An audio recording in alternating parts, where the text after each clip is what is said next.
to 8 seats. ఏ వచ్చిన బోనసే sir.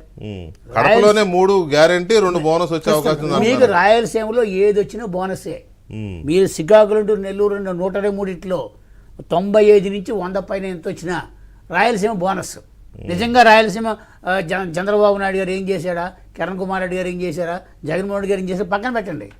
అక్కడ రాయలసీమలో ఒక్క అనంతపురం జిల్లాలోనే రాయలసీమ ప్రజలు గనక సెంటిమెంటల్ గానో లేకపోతే జగన్మోహన్ రెడ్డి మీద ఉన్న దీంతోనో అట్లా కాకుండా ఒక డెమోక్రటిక్ వేలో తర్వాత డెవలప్మెంట్ ఓరియంటేషన్తో ఓటు వేసి ఉంటే డెఫినెట్గా మీరు అన్నది వెరీ ఈజీ, వెరీ పాసిబుల్. వాళ్ళు డెమోక్రటిక్ అని కాదు, వాళ్ళు డెమోక్రటిక్గా వెళ్ళారు.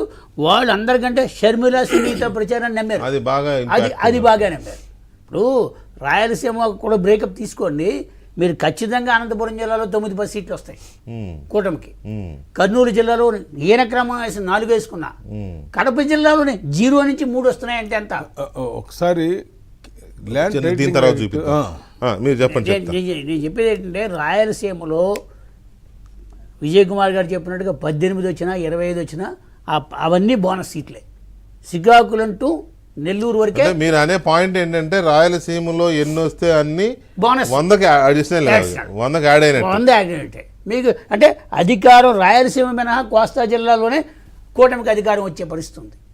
ఇక ఇది మారిపోయే పరిస్థితి ఎక్కడ ఉంది అంటే జగన్మోహన్ రెడ్డి గారు ప్రచారం చేస్తే ఈవీఎంలు వెనక్కి వెళ్తాయా? అక్కడెక్కడ ఉందా? ఓటేసిన వాళ్ళు వెనక్కి తీసుకుంటాడు వీళ్ళు.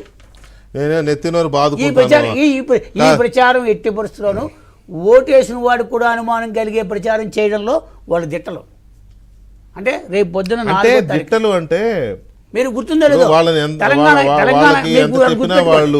వెంకటకృష్ణ గారు తెలంగాణ ఎన్నికలు జరిగినప్పుడు కూడా కేటీఆర్ ఇదే సర్వేల మీద ఆయన సీరియస్ అయ్యాడు. ఎలక్షన్కి ముందు, రిజల్ట్స్కి ముందు మేమే అధికారంలోకి వస్తున్నాము, ఛానళ్ళ మీద యాక్షన్ తీసుకుంటానన్నాడు. కానీ రిజల్ట్ చూసిన తర్వాత ఏమైంది? రేపు పొద్దున అదే పరిస్థితి వస్తుంది.